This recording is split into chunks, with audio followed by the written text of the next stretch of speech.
श्री स्वामी समर्थ. ज्योतिषशास्त्रानुसार लक्ष्मीपूजनचे नियम आणि विधी आजच्या व्हिडिओमध्ये आपण जाणून घेणार आहोत.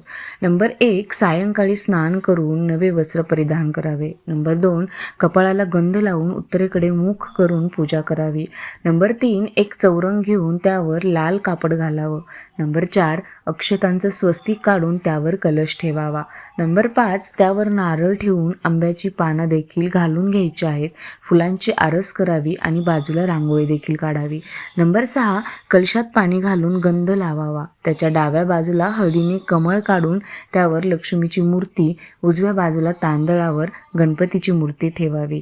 नंबर 6, देवीसमोर सोनं, चांदी, पैसे, झाडू, सुपारी, रत्न, वही, पेन, पुस्तक, भाताचे लव, बत्तासे, गूळ इत्यादी गोष्टी किंवा अजून गोष्टी ठेवायच्या असतील तर त्या देखील तुम्ही ठेवू शकता. श्री स्वामी समर्थ.